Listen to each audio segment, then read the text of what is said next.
มาจิตกนันปันสงครามจีนปรัชญาไม่เพียงสามัคคีกลมนันเนียสงครามบอมรากาเปียกัมพูชีไม่ตรงรบเนียเพียมเพียสันเสรีไอ้กระเรียนโบราณเพียมอาทัมปไตยไม่ประเสริฐโดประดันไทยเรียสามันอ่อยบอตึงเฉลียนเปลี่ยนหมกตรวจตราสมบัติโดนตาทนเทียนจิตขมายเรียงอาทิตย์เรียงบอมลือกัมพูชีขมายไอ้เพียมเมียต้องสายปัญหาโยบายเศรษฐกิจสังคมอันหักษาขอปวดไหลคลาจีเบียบเพียมรุ่งเรืองใจยืงปูยืงผู้คนยืงขมายกรอบงานสังคมจีนไทยรักขอชนะไอ้จอมเราอำนาจจุนประเทียดาวไปกัมพูชีรวมรุ่งเสียงสานเจโยคณะป่าสังคมจีน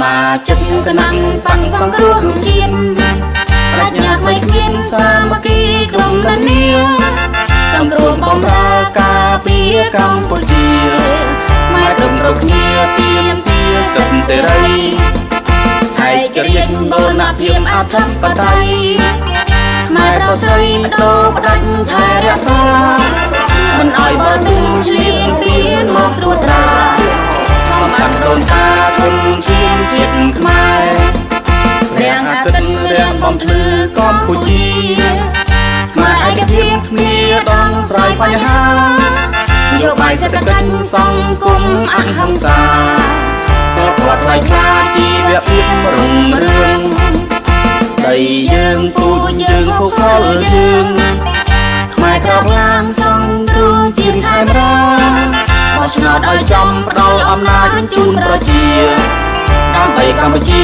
รวมรุ่งเสียงสาน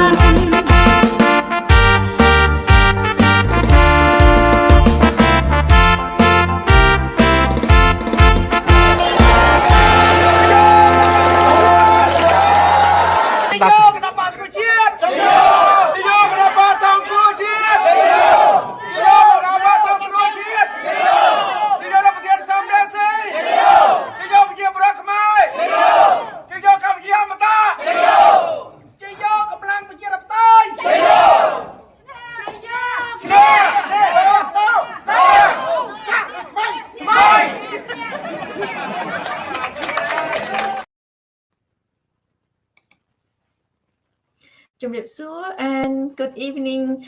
Welcome to Khmer Youth Voices for Justice. Thank you for joining us on this broadcast. My name is Linda Wu, coming to you live from California. As your host tonight, I will have one guest, and also our show is in English tonight, so we only speak exclusively in English. Our main purpose for speaking English is to number one, encourage the youth overseas to listen to the show. And also second, for the youth overseas to understand what's going on, the current political landscape of Cambodia. So the Khmer youth overseas will be able to understand what's going on, and also will be able to engage in advocating for Cambodia, basically for the democratic values, and stand against authoritarian practice back in Cambodia. So we strongly believe in having youth and young individual, and encourage their involvement in decision making. So on that note, thank you so much, and hopefully if you have a youth at home, please share this show, and also if you find this show useful, please let us know. And if you any topic, any current event that you want us to, you would like my guest and I to speak regarding any topic, we will research, and also we will come to you every Tuesday. So again, thank you so much for being here. Thank you for always putting your comment and also asking questions as well. So on that note, thank you for always tuning in. And like I said, it's very important that we encourage our youth to get involved in the Cambodia politics, because right now, um, I guess over 40 decades, over 40 years under one regime, under one last name.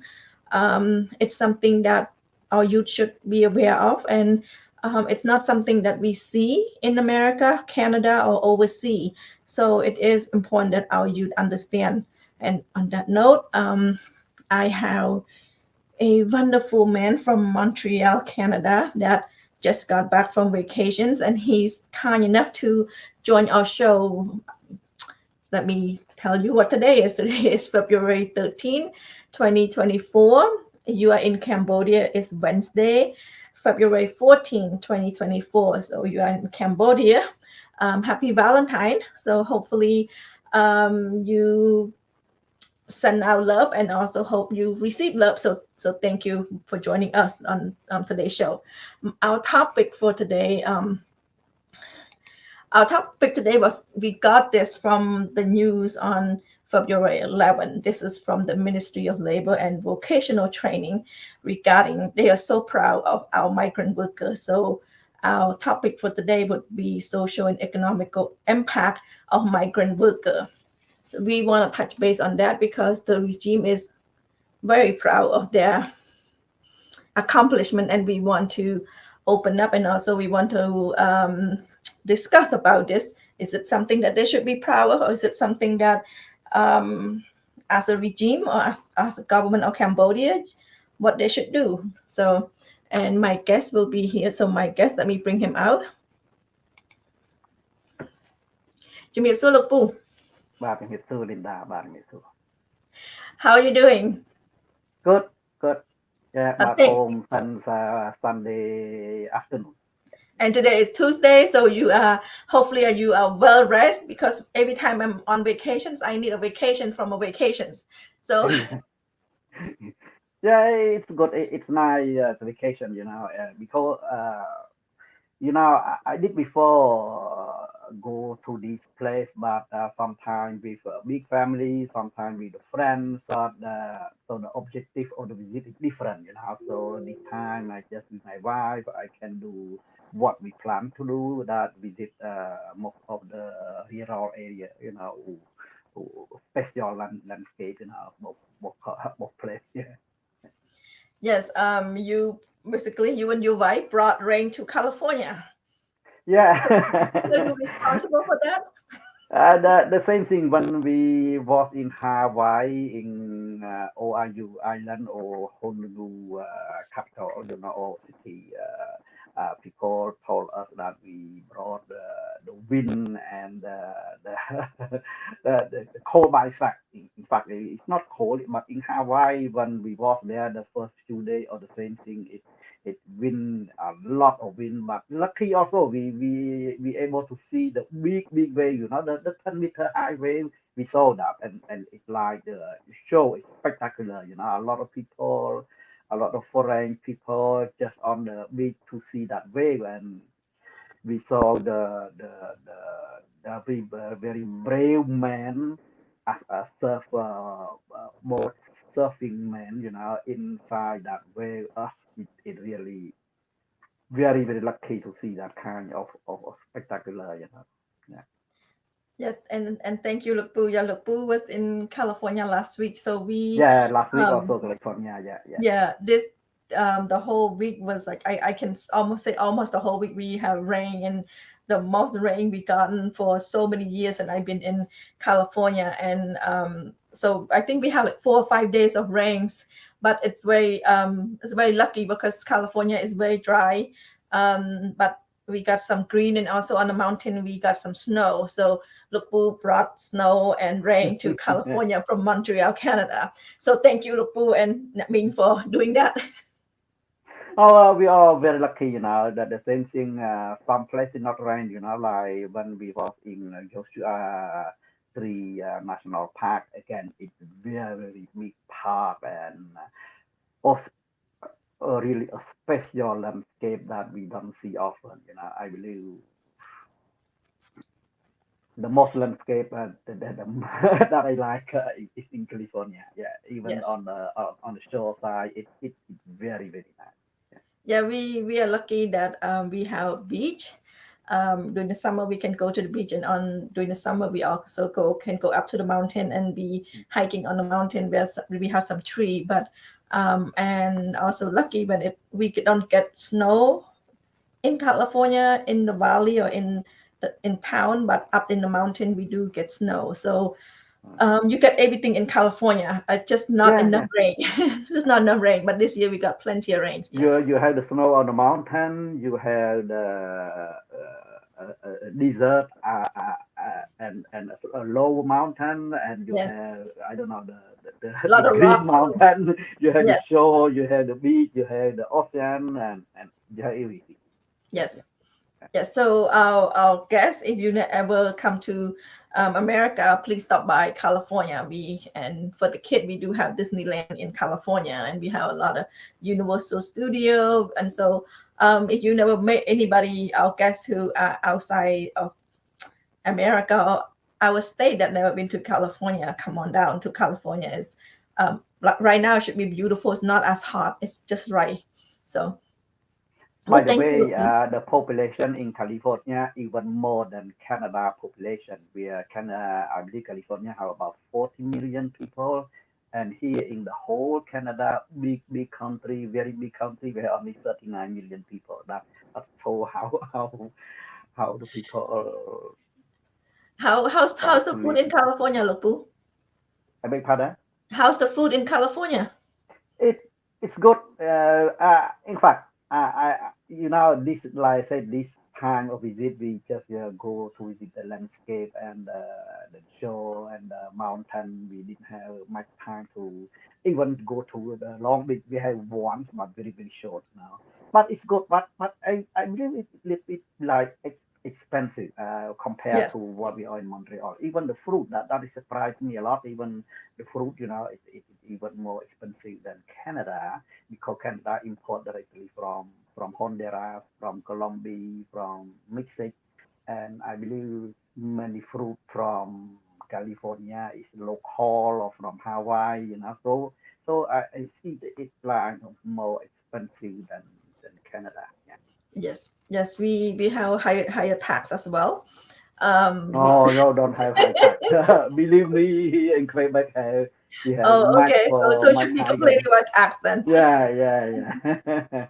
Okay. Anyway, Yes. So yes. I went to Hawaii many times, and their food is more expensive than in California. So yeah. yeah, so and then I always tell people I love it in Hawaii because it's like Cambodia just without dictator. That's how I describe Hawaii. Yeah, you're right. Yeah. Yes. First of all, thank you, Lukpu, for being in the show. Thank you for coming into the show for the second day back home. And also, I want to bring, I know your topic is economy. Your topic is about how to make sure we can build a better economy for Cambodia, but it seems like it's flying backward. On February 11, the Ministry of Labor and Vocational Training is proud that in 2023, which is last year, more than 1.3 million Cambodian workers working abroad, meaning migrant worker, have sent 2.9 billion dollar to family in their hometown, and those workers, according to them, will gain a lot of job opportunity, will gain a lot of skill when they return home. So this is something that the regime very proud of. And we said many times in our show that it's not something to be proud of to have such a large amount of migrant worker working outside the country. We can safely say that in Thailand, Their number is only 1.3 migrant worker. They are not accounting of people that actually cross the border to Thailand illegally, because number one, they could not afford visa, and number one, it's taking forever to get visa to cross the border, because nothing ever move in Cambodia without money. If visa costs 100 and I don't know how much is it, $150, $100. I know it's over $100. So if visa costs 100 and so just say $100, by the time they get visa back, they probably have to spend another $100 to make sure people process their paperwork, make sure to pay. So basically in Cambodia, it's like nothing ever moved by itself without money. That's how much corruption it is. So my first question to Lukpu is 1.3 million people working over abroad, meaning Thailand, South Korea, Japan. What's other country? Malaysia, South Korea. Malaysia, Indonesia, maybe as well. But it's not as many people in Thailand. And we know that Thailand alone have over 2 million migrant workers. What's wrong with that number? Are they forgot about the rest of the people that work in Thailand, or they don't want to count, or because those are only 1.3 legally cross the border outside to work? Yes. First, yeah. Good evening. My name is Vannarith from Montreal, Quebec, Canada. Yeah. The topic, like you said about the reaction about the report of work ministry. Like you said, 1.3 million people that they didn't count all the people that illegally cross the border to work in there, and also even the number of the money, amount of the money that they talk about, 2.9 million. I believe, I don't know how they count that, how they do, they make the report, how they calculate that. I believe it too big for me. For sure, if you take 2.9 million dollar divide by 1.3 million people, you got about $3,200 per person per year, per migrant worker per year. For me, it too much, because in Thailand, most of the migrant people work even less than $300 per month. So how they cannot afford to send $220 per month per month to their family, first of all. So this number maybe in South Korean and in Japan, maybe it's right, okay, the number. But for the Thai, for the migrant worker in Thailand, it's impossible. Also, they talk about so proud, the current government also proud because of this money back to home. But I don't know, like Linda said, I'm not sure the word proud, because among the country that have the difficulty in economy, like Myanmar, Laos, and Cambodia, uh, Myanmar has a lot of people, but it looks like the number of migrant worker in Thailand less than Cambodian worker, and also the passport cost in Cambodia, it costs $115. That the basic passport, it takes 15 days to process, and that doesn't count the money under the table. And compared to other countries, Thailand costs $30 Thailand, and Vietnam costs only $12 to process the passport, 10-year passport. Laos costs $35, $115, and they say that to get the passport the same day, it will cost $200. For me, $200 is 1 month of minimum salary.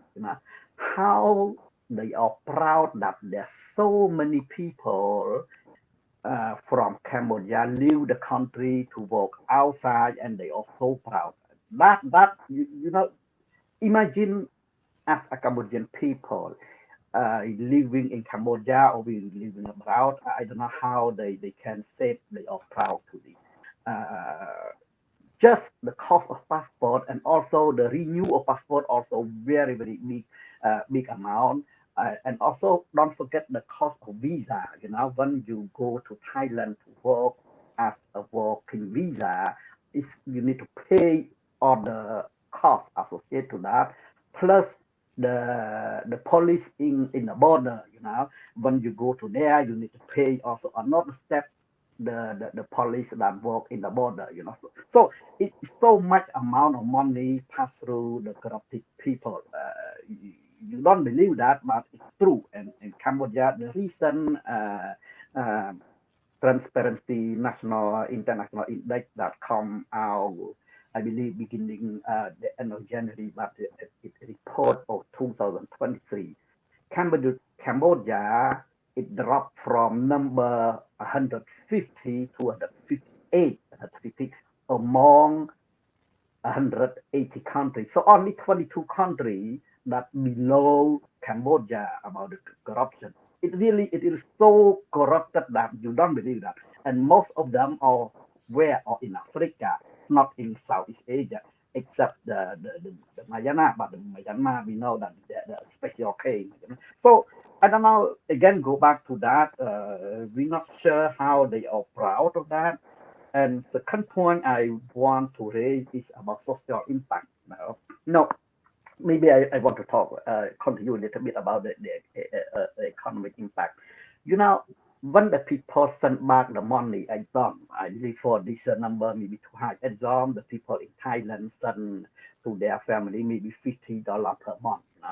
$50 per month is very little. But if the same worker work in Cambodia, work in, I don't know, for most of the industry with minimum salary of $200, these $200 they pay the food, they pay the rental, they pay the clothes, or they pay everything, but everything is internal, you know. So the $200 they earn, it will make $300 or $400, because $1 that you spend to buy the food, the people prepare the food, make a profit, and the people prepare the food to buy the I don't know, the vegetable, buy the soup, buy everything. So the chain of economy, it really the $1 you earn or you spend will create a lot of job, will become $2 or $3. But $50 that the people send from their country, from Thailand example to Cambodia, only $50. But the money $300 that they earn, or $350 that they earn. We talk about Thailand only, but for sure in South Korean or in Japan is something else, you know.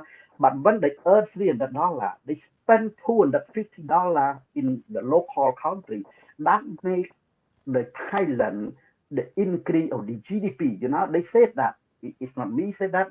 Even the statistics say that the migrant people working in Thailand that contribute about 6% of the GDP in Thailand. Now, that's a lot, you know, compare, let's say 2 million migrant worker people among 71 or 72 million people in Thailand that create 6% of GDP. That's a lot, you know. And if these people live in Cambodia, working in Cambodia, it can get GDP more, you know, that just want to end the economy impact. And the social impact, you know, I try to be short. I don't want to talk alone now, so Linda should talk also. Social impact. Imagine these people leave the country to work outside. Okay, some of them they left. Many of them they left the children to the grandmother, grandfather, and when they grow up with the grandfather or grandmother, it's not the same thing as grow up under the parent. You know, so the education is not the same, you know, because they can live with all the problem of all kinds of drugs in Cambodia that can capture the drug much easier than living in with their parents, And also second point that I want to raise, when some of them that they go with their parents, they lost education. Imagine these people when they grow up. Some of them, I believe, some province they able to get the education in Thailand language. But again, these people when they grow up, they lost Cambodian language. They lost Khmer language. They lost Khmer culture. And many of them, even in Japan, in Korean, many of them even working hard. They don't want to come back to Cambodia. I talk about the one that's not involved in politics. They try to apply the work visa, the permanent resident in South Korea or in Japan. They don't want to come back to Cambodia because they say that even they work hard, they work as a worker, but they are happy. They are much happier than living in Cambodia. And also, this thing it really has a lot of social impact. Imagine in 10 years, 15 years from now, we missing, I believe, millions of children that cannot speak Khmer language, that get the culture, and all the impact inside the country. It a lot of bad impact in social or children's social development. So I don't know. Again, we don't know how they can be proud of these migrant workers now. So I just to give back to Linda. Yeah, thank you. Thank you, Lukpu. Yes. In summary, the regime, I can say that the regime is very proud of their migrant Cambodian that crossed the border, what we call migrant worker. And when we talking about migrant worker, you all know nobody want to leave their home, nobody want to leave their family, and they do it because they have to. Meaning, many people are. If you in Cambodia, many people are. They own so much to the bank, they in debt to the bank. So when they work in Cambodia in a factory, they would get, I believe right now, $201 or still $204. $204. Yeah. So $204, and that's working. I'm believing working 6 days per week, making that minimum wage of 204. If they, according to this, according to the Chinese news agency Xinhua, quoted Minister of Labor, which is Heng Suo. He said that people in Thailand and Malaysia get a minimum of $300 to $400 a month. So meaning that basically double what in Cambodia. And also worker in South Korea and Japan earn between $1,400 to $1,500 per month. Yes, we know South Korea earn more. We know Japan earn more. And the people in Malaysia and Thailand make the least. But still better than the people in Cambodia.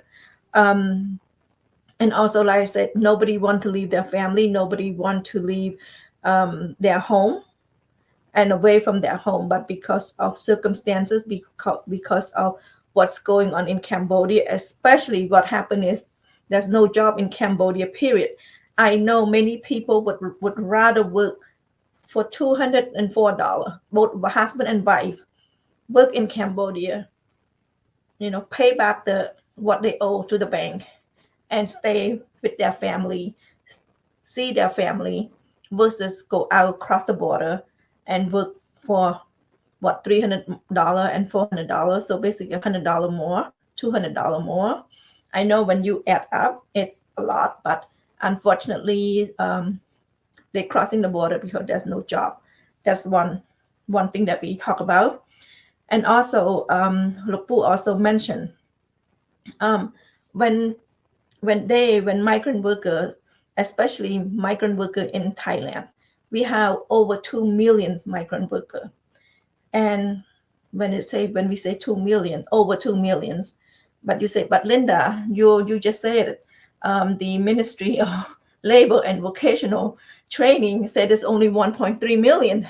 Unfortunately, like Puth said, the passport is expensive. If you're making $200 a month, you have to spend $100 a month, $100 on passport. That's half of your salary, or almost 3/4 of your salary per month already. Who I work in America, I don't pay 3/4 of my monthly salary just to get a passport. I pay very fraction. Even though I believe I pay $150. It's very fraction to what I make in a month. So when you compare that, the regime would like to say, oh, our passport $100, but America is like 140, so it's no different. It's not, it's very little different. There's a lot of different when you're talking about it.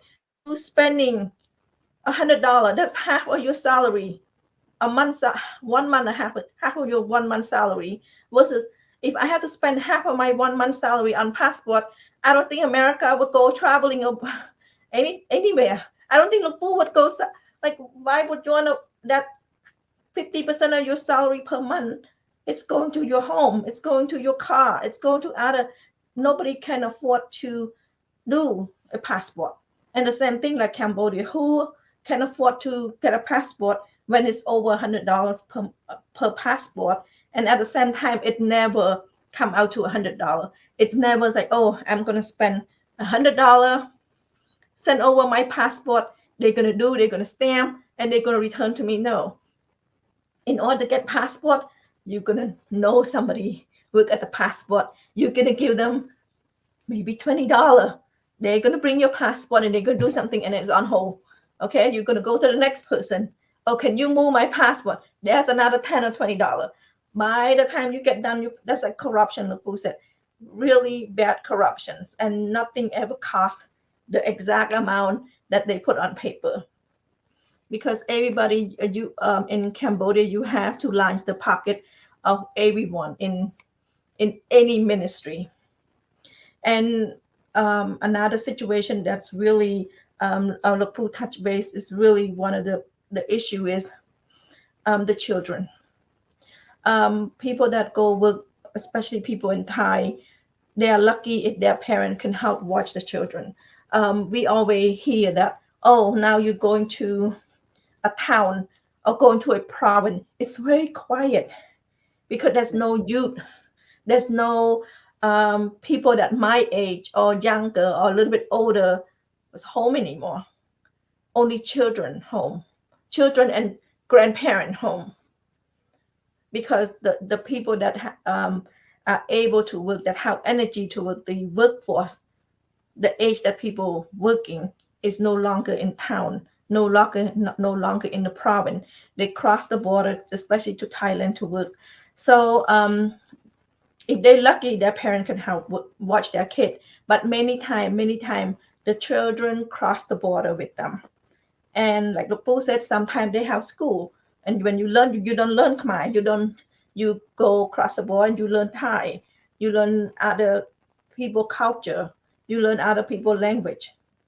So now the Ministry of Labor very proud of the skill that those workers earn, that those workers learn overseas, learn abroad.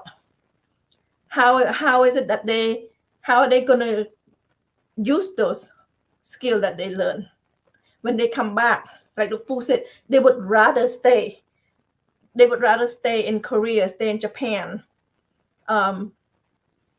but they have to come back. When they come back, if you work for example, you go to Japan, you work for Toyota, the car the Toyota car, and you go work for labor, like, doing screw, doing all other stuff. You come to Cambodia.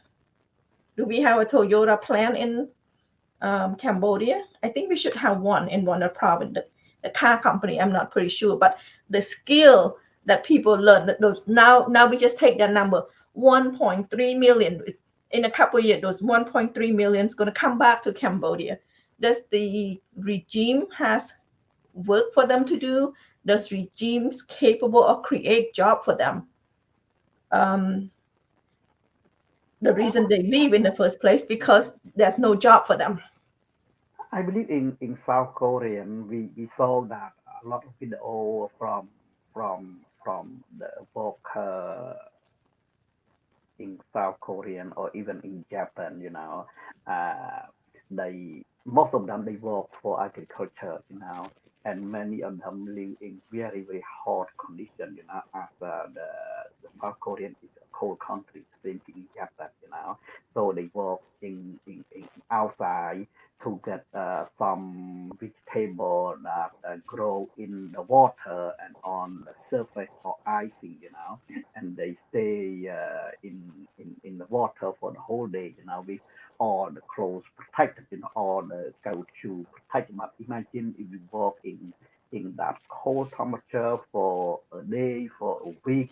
I don't know how you feel that, and this skill when they come back, what can they do?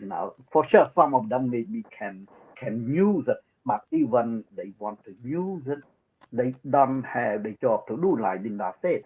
But so far, I believe, Linda, what we saw, what we see up to now, only one guy that Lena Batra that get experience from Thailand and become a billionaire in Cambodia. Only one guy that able to get the skill, We So we the rest of still them, I still believe, hoping. We are still hoping that 1.3 million people that working outside of Cambodia going to be turned millionaire like him, but unfortunately, not many people become millionaire. And also when they're talking about sending money home, sending $2.9 billion to their family. Why do they need to do that? Why would they need to do that, Lukpu? What yeah, is shock about Cambodia economy? Why can't they keep the money themselves? Why do they have to send back home?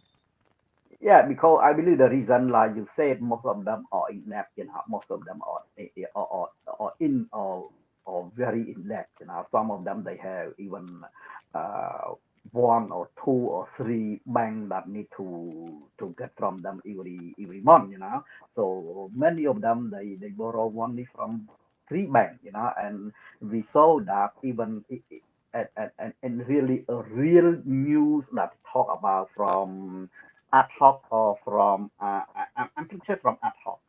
They make a report. They raise the report because they do the study in one of province of Puth, and many of them they own like money for two three banks, and because the problem in Cambodia. Uh, I believe that they try to push the people to lend to borrow the money because for them they can make a lot of money for the bank, especially for high interest rate. So the first bank you cannot reimburse the first bank, so they try to borrow the money another bank to reimburse the first one, and after they go to get the third bank to reimburse the second one, and at the end sometimes they go to a private loan that interest almost 100% interest rate per year, to pay the bank. So at the end, they all suffer. They cannot reimburse, and this situation happen all level of the society, from the agriculture, from the worker in for that in agriculture domain, or even in the small borrow money to open the business and restaurant or whatever.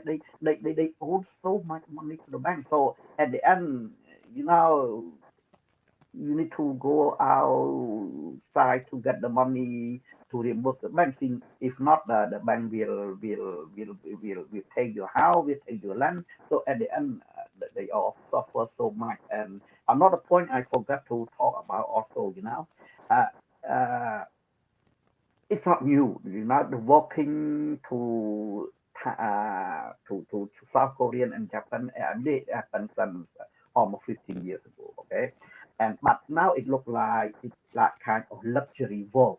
If people want to apply the work to work in Japan, in South Korean, you need to learn the language. So first, many of them that they finish the school, they finish the bachelor degree school, and they in law or in management they cannot find a job. They need go back to learn the South Korean language or Japanese language in order go to work as a worker as a migrant worker over there. And more than that, to fill the paper to be accepted by government member, you need to pay extra money. It look like up to seven, 8,000, even $10,000 in order to get the work permit, or in order to get the I don't know the license or whatever to go to work in Japan or in South The Korea. training, Becoming most they're people becoming a do luxury training. work now and becoming a Yeah, they're luxury job. training in Cambodia first. I believe some if they have to go to Japan or South Korea, they have to, like you said, first paperwork, and also I believe do some training inside Cambodia before they actually move to Japan or South Korea, and that costs a lot of money. I know this for sure because I know Lukbu have family in Cambodia. I have family in Cambodia. If they want to go work in Japan or South Korea, it's costs a lot of money, and we're not talking about hundred. We're talking about thousand, couple that like $3,000-4,000, just to be able to go out of the country to work and earning those money, and also who can afford $2,000-3,000 training, and we're talking about borrowing. If they're lucky, they can borrow their family member. If it's not, then they have to go to the bank. And there is many times we know that country in or you can see like Facebook posts like, oh, this people doesn't pay me back. These people borrow my money. That actually, first we should say, why do you let people borrow your money in the first place? Yeah, it's very for us looking into those kind of posts like, oh, why do you let people borrow your money? You and I in this country know, if you're gonna let someone borrow your money, don't expect to see it back. Or you want to let people borrow your money, go to the bank and borrow the money instead. But in Cambodia, because of how people connections, because people know each other, they borrow the money, like Rupu said, go training in order to go and to work overseas. So there is nothing that the regime should be proud of, but they are proud, and many times the regime saying it because of their policy, because of their thank you peace policy. The people of Cambodia have the opportunity. It's not about that we go and look some mindset that this Cambodia pays to be a slave wage to other country. The regime, the regime in Cambodia make it like you should be proud that you are living under thank you peace, that you have the opportunity to go overseas to work. That's how they twist it. For us, it's like, no, that's not an opportunity. That's not something you should proud of. When you're proud, you should be proud working in your country, in Cambodia, where where their home, where their family, and also like Lukpu said already, when people are working in the country, the money move, like the economy will move. I got paid, I will spend the money in the supermarket buying material in Cambodia. So those money is moving.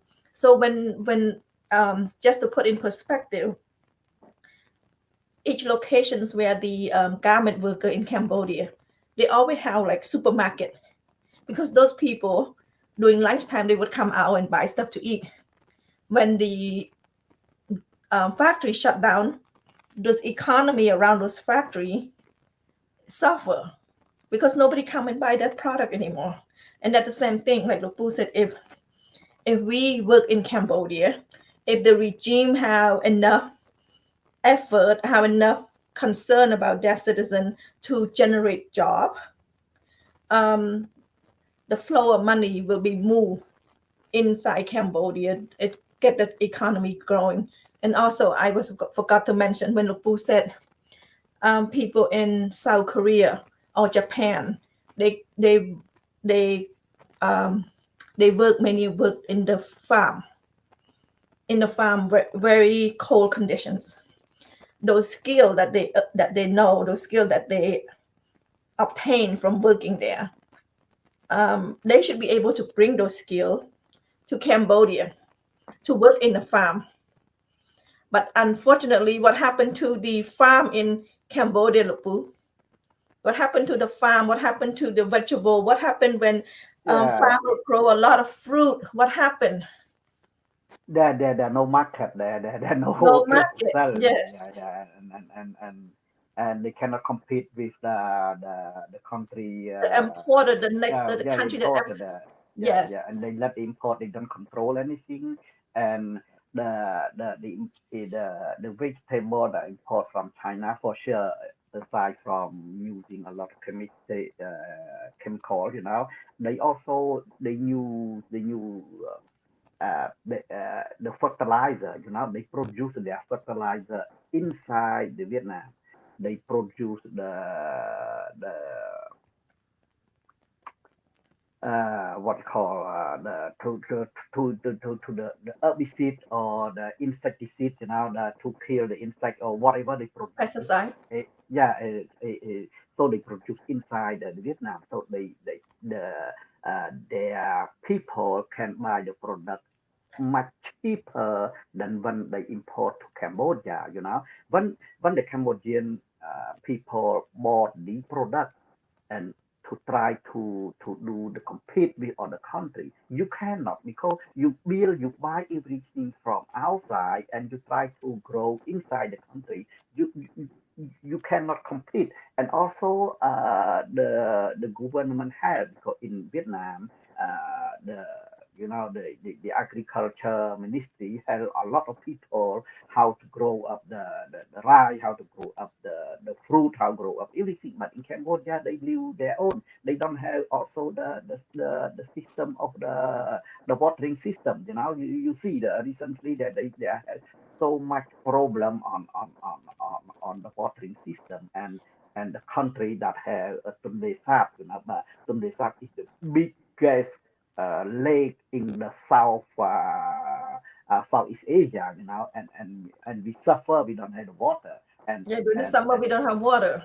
And worse than that, they should announce before people plant the rice for the dryness rice, for the dry season rice. But in the middle, how they can do that? They lost all the money that they own the bank, because they, in order to do the rice field today, do more than 1 hectare or 4, 3, 4, 5 acre, they need to borrow money from bank to do that. And now they own the bank. At the end, they need to go outside to get money to reimburse the bank. That they suffer from one step to another step, so they don't have any solution. Yes. And the thing is, it's not that when people look at it, say, why does Cambodian bring so much product from outside the country? Why the Cambodia import so much vegetable, so much that there's no land to grow it? People are so lazy. No, it's not people are lazy. Like lemongrass or mint and stuff, it's because people grow them in Cambodia. There's no market for it. And when there's no market for it, it's not like, oh, the government will help find market. No, the regime will come and also will say, see, the reason why there's no market because everybody is growing. Everybody is making so much of this at the same time. So instead of say, okay, now we have a problem that a farmer is growing rice this season. The government need to find a way to control the import, make sure that our product inside costs, reasonable, and don't let the import coming in, or find a market for those products inside the country. But instead of finding solution, instead of helping farmer, they are actually scolding farmer, telling farmer the reason why we are in this situation because you guys are planting too much of the same kind of product, same kind of agriculture, like especially rice or fruits. And that's I very believe unfortunate. this problem.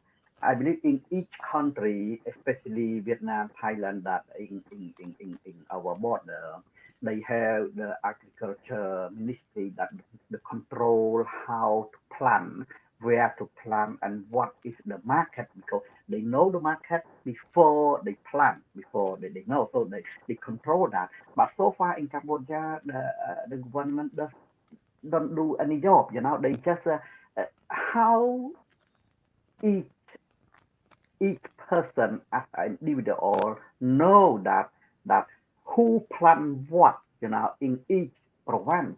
It up to ministry to do the statistic to take out how, I don't know. And this thing, this question Hunmanat raised, but nobody do anything because nobody listen to Hunmanat. Right now, Hunmanat they say, or even he just say that, I don't know, but even he want to do something, there no action, there nobody do anything. They just said, yap, and no plan, nobody do anything.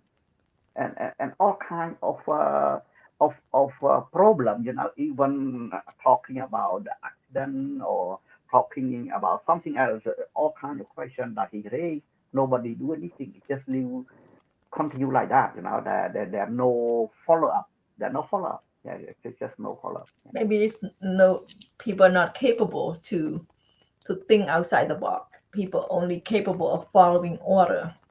Yeah, and the problem, I believe, I go further than that. I believe the people just cannot do it, like the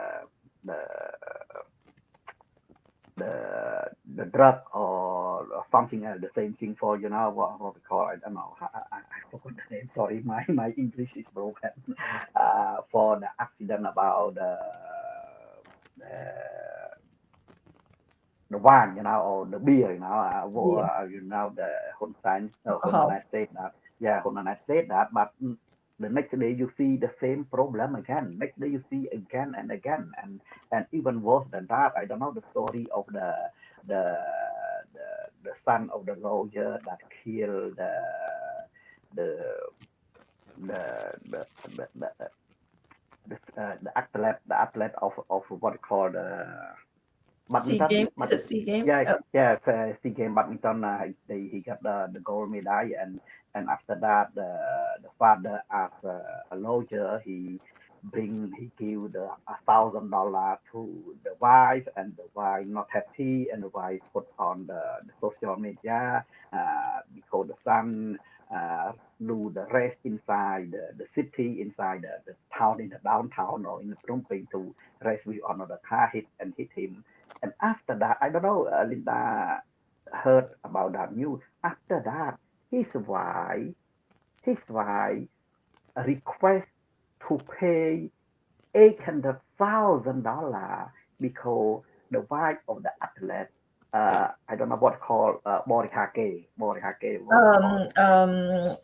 Saying something that's untrue about the family or Yeah, yeah, manipulating what's yeah, going on. yeah. And request her to pay back $800,000. Her husband is died because of accident. Somebody killed because of the son of that lady do the race in city, kill him. And after that, his mother asked to to pay back $800,000. That does not make sense. But after that, after a few days, they remove that. Yeah, now it's quiet, that story. We need to find out Yeah. what's going on. No, And it looked like they settle. accept to pay $100,000. I believe that's what I heard. I didn't hear that, but it looked like Honor Knight said a lot of story about this thing, and at the end, but you kill somebody, and they just want to put in social media that no justice for her. and just say that I don't know that doesn't make sense at all. Well, we almost at the end of our show. We was going to do another topic, but I guess we have not even done this topic like really truly to it impact, because we know like we always talk so many time about our migrant worker and how Mm. much they are suffering, and how that there's no, if they need help or they need anything overseas, if they if our migrant worker is not belong to CPP, there's no help at all from the regime. And talking about labor law, talking about um, human right, and talking about if they get abused or anything like that um, from the employer, many time it's go unheard. And that is another issue also when they work abroad as a migrant worker. And thank you, Mr. Molin Gao. What Lupu said is called deflamations, body hacking. So I couldn't even think of that word. So um, yes, and it's very unfortunate that the regime is proud of what's going on, and especially in the migrant workers sections. I actually have a couple video. Wasn't sure I want to share, but I think it might be um I can't iffy, but I'm not going to share it because I have like condition of people in Thailand, the migrant worker that cross the border and go work in Thailand. Their living condition, they do not live in luxury. They does not live in their, it's not in the land that they grow up, because they have to save money so that way they can send those money home. So the living conditions of those migrant workers really really poor. Have you ever visit Thailand before, Lopu? Visit our migrant worker or activist in Thailand? Yeah, I was there, but before that was going on about migrant post worker. But I heard that anywhere you go to Bangkok, you see Cambodian migrant worker, work for a restaurant or in the zoo, in anywhere, almost anywhere, or construction areas, so all migrant worker. Yeah. Yes, it's very and it's not a high paying position. It's a low wage, intense labor. So it's not something, and I'm here to say that it's not something that the Ministry of Labor should be proud of. They should have looked at the report and shouldn't be proud of that. 1.3 million workers send 2.9 billion dollar to inside Cambodia, and as a result, when they done working abroad, working overseas, those workers will gain substantial knowledge and could gain labor skill that can come and help Cambodia. Unfortunately, does not happen like that. I know many people that went overseas, like Lupu, either South Korea or Japan. They come back to Cambodia and they sell stuff online, and they sell stuff in the market, because the skill that they gain, they cannot find a job in Cambodia anyway. So that's very unfortunate. And we am here speaking in English because I hope our youth is watching, and I hope that our audience will share this with our youth of what's going on in Cambodia. In America, when anyone at the age of 16 can get a work permit to start working. And when they go to work, they have what we call a minimum wage, where it starts out at the minimum. So we cannot they cannot go out and work under the table. I mean, can't go out and work under the table, but if they're going to work having documentation and stuff, it need to be a certain minimum wages. So that way there's no abuse, there's no anything like that happen in America. And when I go to Cambodia, I just want to share my experience. I see a lot of kids, a lot of youth, a lot of teenager, a lot 20 something, a lot of them hanging around home. have nothing to do, because they don't have job, and they just hang around in the neighborhood, or hang around at playing game at a so basically very unproductive, and I see a lot of that in Cambodia. So that's the way something that the regime should look at, should pay attention as well, because those are kids, and also those are youth that ready to enter the workforce, but Cambodia there's no workforce. So when they're so proud of sending over people overseas to work, that's what they mean. They're so proud of sending over people are away from their home, people away from their family, and when they come back, there's no places to work. So we at the end of our show. Look, do you want to add anything else to this economics and social impact of our migrant worker? Yeah, I just want to add about the future of Cambodia, the future of Cambodia under this regime, under the sun. We can call sun dictator. I don't know who you can call that. I believe there no hope. Why I said that no hope? Even Hun Manet tried to talk, or not try. He just he tried to show that he went outside, or he made I don't know how 100,000 kilometers of distance to get the investor. They call that more, I believe there's no hope at all. Why I said that? Because you get maybe only certain Chinese company that does not respect the human right, does not respect the labor law. Maybe you can get that kind of company. But in order to get the investor from European, from America, from Canada, or even from South Korean, from Japanese, it's almost impossible because the situation is getting worse and worse and worse in Cambodia.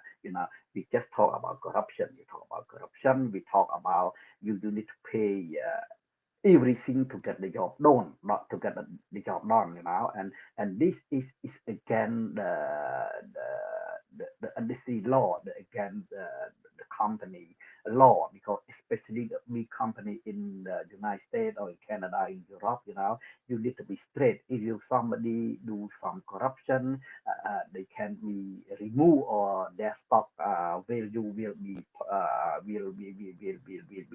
fallen, or will be dropped crazy. So the hope, there no hope. There no solution under this regime as long as Hun Sen, Hun Manet continue to lead the country. There is no solution.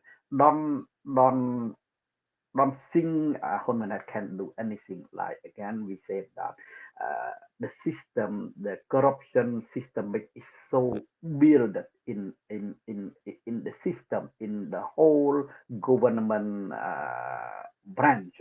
So you cannot do this, you cannot do that, you cannot do this. If you do that, if you remove this guy, will touch, will the son or the father of this. So and each person they already paid. They paid I just thought a little bit more 1 minute, about a few months ago, a few people put the video and about the general of one store. The lady received the money from somebody living in Madambong they borrow the money from the bank to give the corrupted money to the general of one star to get the policemen in the border. They need to pay like $7,000-8,000 US. They borrow the money though at the bank, and after that they don't have the job and they have the video, and so each job you need to pay. Especially in the justice system, even worse. You need to pay 100,000, or in some of them to get to do a judge job. So the hope, there no hope as long as this regime continue to lead the country. Even Hun Manet say something, is he said that or the new blood that have educated in the Western country, but they don't knew uh, they don't knew the what they learn from school or what they learn from experience to apply in Cambodia. So it's impossible, like I said, because of the corruption. So I believe one way you need to get out of this regime.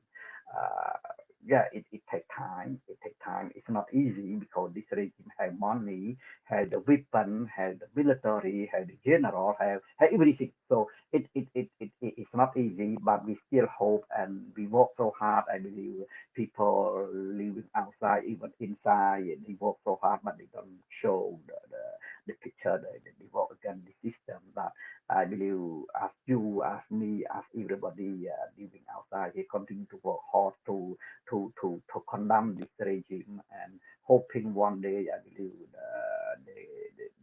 the, the next generation Cambodian will pull this man out of the of the seat. So thank you very much. Upload. I realize when my thing said I'm mute. Yes, I'm thanking Lupu, and yes, it's not easy. And we all know that the regime is lack of, I guess, lack of money, lack of resource.